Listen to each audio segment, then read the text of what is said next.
Hey, what is up guys, and welcome back to a brand new video. Today we're going to be going over the Brawler's Burly Basilisk mount and how to obtain it relatively easily.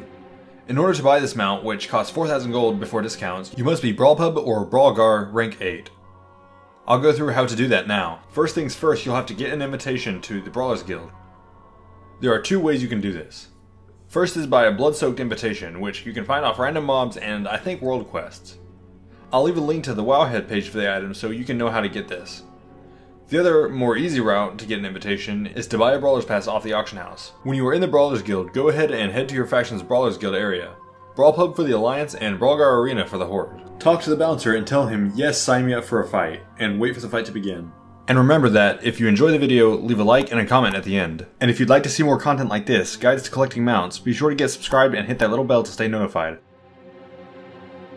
Your first rank 1 fight is going to be Oso, who is a bear.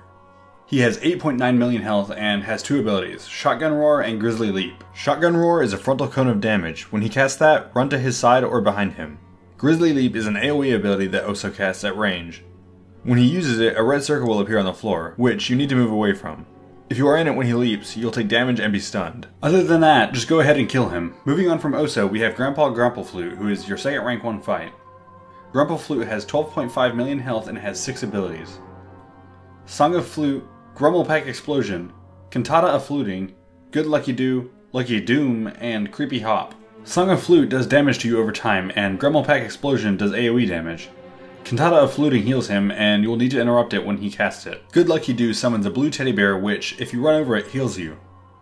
Lucky Doom summons a red teddy bear, which, if you run over it, instantly kills you. If you want an easy answer, just avoid any of the teddy bears. His last ability, Creepy Hop, makes yellow teddy bears and causes them to jump towards you. Avoid or kill them. The third rank 1 fight is Ooliss. Ooliss has 7.5 million health and only one ability. Horrific Pursuit will cause him to fixate on you, and you'll want to flee from him or you will die. Quick and easy fight, go ahead and kill him. After that, we have our fourth and final rank 1 fight, which is a team of 3. Altor Direvith, Arstad the Wild, and Ulrich Forgeworth. Together they have a combined total of 19.6 million health. All three of them have their own ability. Ulrich has Lightning Crash, which is a charge attack. It deals damage and knocks you back. Arstad has Whirlwind, which is the same as the Warrior's Bladestorm ability, essentially. Altor has Lava Burst, which is a damaging spell that can and should be interrupted. Stay away from Arstad's Whirlwind ability and go ahead and kill them. They all share the same pool of health, so shouldn't be an issue. And with that, we're done with rank 1. Moving on from rank 1, we're on to the first fight of rank 2. This fight will be Dippy, who is a penguin with 22.2 million health. He will constantly cast a spell on you which you can't use regular interrupts on, called Peck. If that ability finishes and goes off, you take a massive amount of damage, somewhere around 2 million damage. When you hit him, however, with a spell or a basic attack, assuming he's not against the wall, it interrupts his cast and knocks him back. After which, he'll run back to you and start casting it again. Basically, kill him without allowing him to finish his cast of Peck too many times and you should be good to go. Next we have the second fight of rank 2, Bill the Janitor. He has 15.6 million health and all he does is spam cast an ability which summons brooms. The one he will spawn most often is Animated Broom. This broom attacks you and doesn't do a whole lot of damage. The other broom, however, is Boom Broom, which has a timer on it and will explode, instantly killing you. Kill those when they spawn and otherwise just take down the boss. Rank 2 Fight 3 is Sanoriak, who is a Flame Waker with 22.3 million health. He casts two abilities which are really worth mentioning, Pyroblast and Firewall. Use interrupts on the Pyroblast to avoid around 600k damage being taken. When he casts Firewall, it creates a square shape around him with one wall of said square missing. Run out that side to avoid taking damage from the fire. Up next is the fourth fight of rank 2, which is Master Paku. This is a bit of an odd one. Basically, pretend you're playing Pac-Man. Your character is stuck moving forward, unable to stop moving. If you hit any of the electric patches, you die instantly. There's 3 ghost forms of Master Paku, who is a Pandaren. Each ghost form has 3.3 million health. They'll be moving around using what is essentially Spinning Jade Crane Kick on steroids. That will ruin your day if you get too close. Find these yellow orbs and collect them. When you do so, the Master Pakus will enter what is called Moment of Zen. With this, you can attack them. Similar to how, in Pac-Man, the ghosts become edible when you eat the yellow orb. Basically, plan on getting an orb, killing a Paku, then rinse and repeat twice. Should be an easy one once you realize what's going on. Next up, we're on to rank 3, with the first boss being Doomflipper. He's a big ugly sea lion thing that has no abilities with 13.3 million health. But he does do a fairly hefty amount of damage with his basic attack. So be sure to down him as quickly as you can, and you'll be good to go. Moving on, we have the Rank 3 Fight 2. Splat has about 20 million health and uses 2 abilities, Split and Goop. Split creates a copy of him. You'll need to focus down the main one though. Goop sets spots on the ground you just need to avoid. Other than that, just kill him. Fight 3 of Rank 3 is Shadowmaster Aameen. He has 17.8 million health. He has 2 abilities, Shadow Torch and Shadow Blast. Shadow Torch does some damage, but it'll place a torch which you need to keep a note of, as it's relevant to the Shadow Blast ability. Move away from the torch immediately, as all torches pulse simultaneously every few seconds, and if you take damage from these, then you will instantly die. Shadow Blast spawns a pulse from the most recently placed torch, which flies to the other torches. If this touches you, you die instantly. Avoid that and the pulses by kiting him around. Take him down and you should be good to go. The last fight of Rank 3 is Fight 4, which is against Johnnny Awesome. He is a hunter with 28.9 million health, so he will spam this ability or attack called Shoot, and put down poison arrows onto the ground, which need to be avoided if possible, but shouldn't be the downfall of you.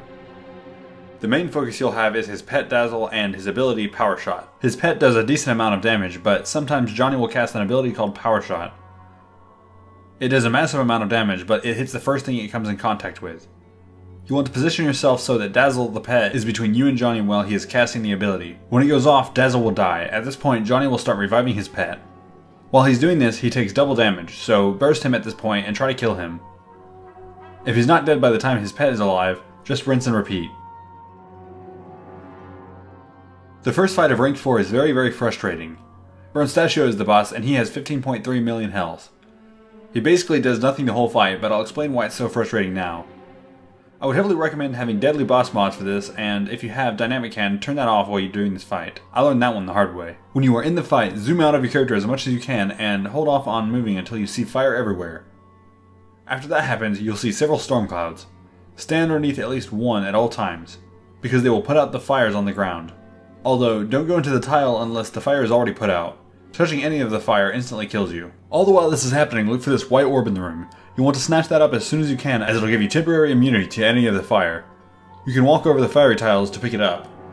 Just make sure it's the right tile you're walking on. As soon as you pick that up, you'll be given a buff called Water Shield. Deadly boss mods will keep track of this buff and will start an audible countdown in the last 5 or so seconds. As soon as you get to that point, the point where you have 5 or so seconds left, run to the safety of one of the clouds and repeat the cycle. Be sure to leave a comment if you have any questions about this one. I'll try to assist where I can. Meatball, the second rank 4 fight, is a fairly easy one if you stay focused well. He's a null with 103.6 million health. But don't let that scare you. As soon as he spawns, if you have any dots, put them on him. Don't use cooldowns yet. Be damaging him as frequently as you can. Doesn't matter how much damage you do, just so long as you're doing damage to him many times. When he takes damage, he will spawn one of these purple orbs.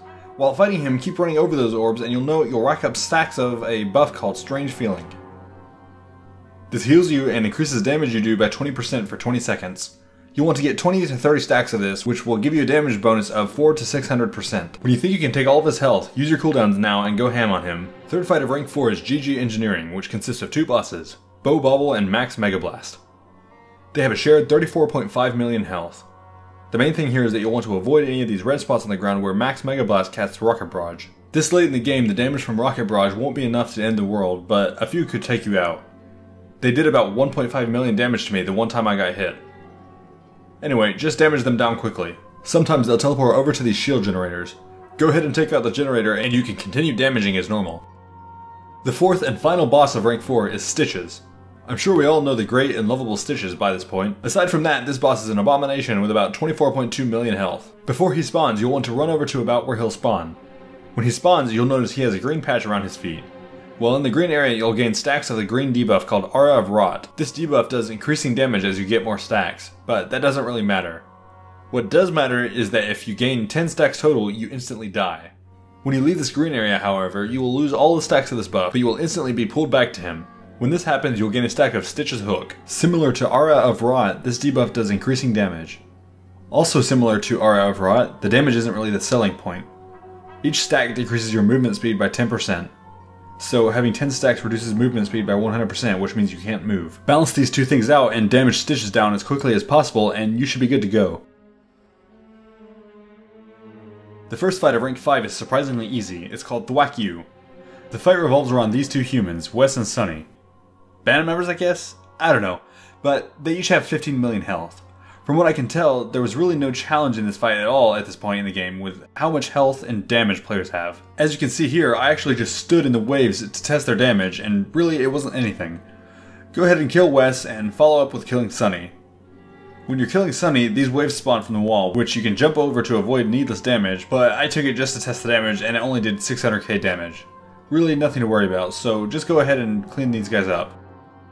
Up next, the second fight of Rank 5 is a weird but still relatively easy one. Razorgrin is a shark out of water with 33.4 million health. You'll want to go behind him to kill him because he will constantly be turning to try and face you. He's very slow to turn though. When he faces you and doesn't attack, it's in a line in front of him. I let him hit me to test the damage and it's not an instant kill like I would have figured. It does 1.8 million damage thereabouts, but it does swing very fast. There's no need to get hit by it though, so just go behind him and stay behind him and you'll be fine. Coming in at rank 5, fight 3 is the gang of Leper Gnomes. Fleazy, Greasy, Sleazy, Wheezy, and Queasy. They each have 13.6 million health. This is really not too difficult of a fight. Basically just damage them all down and you should be good. The only thing worth mentioning aside from that is their ability Leper Spew. This is a debuff they put on you that makes you take 5k damage every second for 4 seconds. But any of them can cast it on you, and when they do, it resets the timer on it and adds another stack, up to 20 stacks. At worst, you're taking 100k damage per second, which really should not be an issue at all. The fourth fight of rank 5, Blackmange, who is a Worgen with 33.4 million health, is a rather annoying one. The gist of this one is that you just need to kill him. He specifically doesn't do anything special, but you'll need to watch these lines on the ground. They are fuses for the cannons on the wall, which they're racing towards. As soon as the fuse gets to the cannon will fire. If you're in front of the cannon, you die instantly. This one may be a little tricky for some, but basically just do max damage to the boss and put most of your focus on not getting shot by the cannons. Tops is the first fight of rank 6. Tops is a dinosaur with 46 million health and is very easy to defeat. He'll use an ability called Dino Dash, which makes it where he fixates in a specific direction, then casts it. When he's casting, you have time to move out of his way, which you need to do. After he finishes the cast time, he'll charge forward and slam into the wall. If he hits you on his way to the wall, you instantly die. When he hits the wall for the first time, and every third time after that, he's stunned for a long period of time and takes extra damage. Every other time, he is stunned for a brief time and takes normal damage. After recovering from any stun, he'll turn around and try to Dino Dash you again. As the fight goes on, his cast time for Dino Dash will become shorter and shorter. Millie Watt is the second fight of rank 6. She's a gnome with 43.7 million health. She has 2 abilities you need to look out for. Electric Dynamite and Mega Fantastic Discombobulate. Electric Dynamite will put an electrical spot on the ground which does a lot of damage. Mega Fantastic Discombobulate turns you into a robot chicken.